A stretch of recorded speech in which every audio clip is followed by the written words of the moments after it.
Tribunal ampara a Emilio Lozoya en caso de Brecht. Analizarán la prisión preventiva. Válgame Dios. Un tribunal colegiado otorgó un amparo a Emilio Lozoya, exdirector de Pemex en tiempos de Peña Nieto, que ordena dejar sin efecto la resolución que confirma la medida cautelar de prisión preventiva justificada impuesta en el proceso por el caso de Brecht. El fallo de los integrantes del tribunal colegiado en materia penal en la Ciudad de México no dictamina la inmediata libertad de Lozoya, pero sí pide que se analice el caso porque se vulneraron los principios de congruencia y exhaustividad, que se omitió contestar los agravios que la defensa del quejoso presentó en apelación para tratar de evitar que su cliente no ingresara a prisión y que declaró infundados e inoperantes los argumentos de la Fiscalía General de la República. La decisión de aceptar a trámite y dar amparo al exdirector de Pemex se basa en que la prisión preventiva justificada se rige por las reglas comunes de la imposición de cualquier medida cautelar, sumado a diversos requisitos adicionales que la legislación contempla. Ante la protección federal, la Fiscalía General de la República impugnó el fallo de la magistrada Gabriela Guadalupe Rodríguez Escobar, quien era titular del primer tribunal unitario en materia penal, misma que concedió la protección de la justicia al exfuncionario para que se analice de nueva cuenta el asunto y se emita un nuevo pronunciamiento. Y de hecho, si Lozoya va a juicio y pierde, la Fiscalía General de la República exigirá más de $20 millones.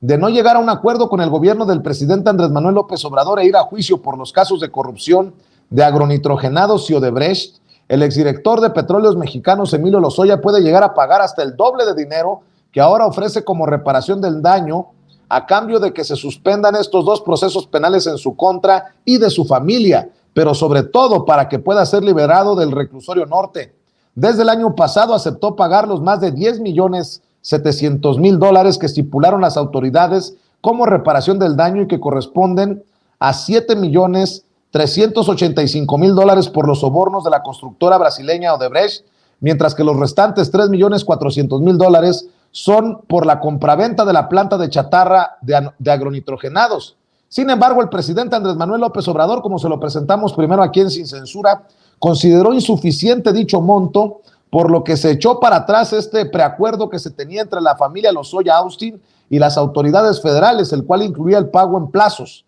Caso similar a lo que ocurrió con Alonso Ancira, presidente del Consejo de Administración de Altos Hornos de México. Desde entonces, la defensa de Lozoya y el gobierno del presidente López Obrador no han podido llegar a un nuevo acuerdo y el límite para hacerlo será el próximo 10 de marzo. En caso contrario, ese día la Fiscalía General de la República podrá acusar oralmente, después de un año, al exdirector de Pemex por el caso de Brecht y enseguida comenzará el juicio. Antes, el 16 de febrero, la defensa de Lozoya tiene un ultimátum por la acusación de agronitrogenado. Sin embargo, el caso de Odebrecht es el que lo mantiene preso en el reclusorio norte, cuyo monto de reparación del daño es del doble, por el que no se ha podido llegar a un acuerdo. En caso de llegar a este par de juicios, los cuales Lozoya y su defensa han tratado de evitar a toda costa, la Fiscalía General de la República ha pedido al juez sanciones y penas cuyos montos sumados pueden dejar al Estado mexicano incluso el doble de los más de $10 millones que hoy ofrece cubrir el exdirector de Pemex, no solo por su libertad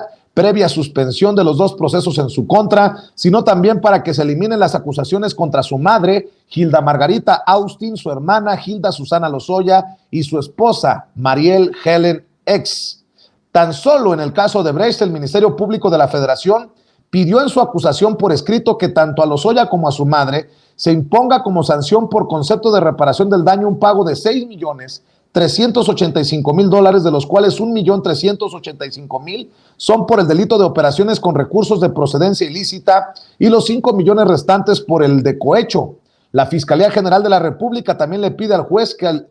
funcionario en el gobierno del priista Enrique Peña Nieto se le imponga un total de 7,950 días de multa, 300 por el delito de asociación delictuosa, 150 más por el de cohecho y 7,500 por el de operaciones con recursos de procedencia ilícita. En su argumentación explica que esta multa tiene que ser acorde a las percepciones que obtenía Lozoya como director general de Pemex, para lo cual se tomó en cuenta su declaración de conclusión patrimonial presentada el 5 de abril de 2016 ante la Secretaría de la Función Pública. De esta se detalla que en 2015 Lozoya percibió $4,05,933, por lo que de acuerdo con las cuentas de la Fiscalía General de la República ganaba a diario 10,975 pesos y 75 centavos. Imagínense, hay personas que hoy en día,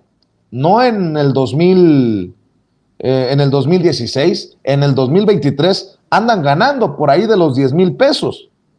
de los cuales multiplicados por los 7,950 días de multa, dan como monto final 87,252,442 pesos y 50 centavos, es decir, poco más de 4,5 millones de dólares. Y bueno, agregando a este tema, solo un Estado corrupto hizo posible el saqueo de Pemex, dice Pablo Gómez, el titular de la Unidad de Inteligencia Financiera. Víctima de una cantidad de atracos impresionante, Petróleos Mexicanos ha sido el saqueadero, denunció el director de la UIF, el titular de la UIF, quien aseguró que ese mal uso de los recursos generados con la extracción y comercialización de los hidrocarburos fue posible por el régimen político que se dedicó a ampliar y reproducir un Estado corrupto. Ahí te hablan, Calderón, ahí te hablan, Fox, ahí te hablan, Peña Nieto, ahí te hablan, Salinas, Cedillo y por ahí los que falten. Destacó Pablo Gómez que en el caso conocido como Pemexgate, transferencia de fondos a la campaña presidencial priista de 2000, no era de 500 millones de pesos, perdónenme, lo que se robaron fueron 1,100 millones para la campaña priista, todo sacado a través del sindicato y el antiguo Instituto Federal Electoral, el IFE, que con la reforma electoral de 2014 se volvió Instituto Nacional Electoral, INE. Fíjese que les dio el 50% de descuento al solo exigir al partido la mitad del monto sustraído y no el pago de la multa. Dice Pablo Gómez, así fue, es la verdad, no hay que olvidarlo, no es la institución inmaculada, nunca lo fue. Viví allí y conozco sus movidas, dijo Pablo Gómez. Refirió que en el Ministerio Público se declaró que no había daño patrimonial a la petrolera y encima hubo 2 convenios con el sindicato, uno para que este último devolviera el dinero sustraído y otro para que Pemex se lo regresara. Todo desde el poder se puede hacer así. Todas son engañifas, cosas así tan burdas, dijo Pablo Gómez en relación a Pemex. Y bueno, vamos a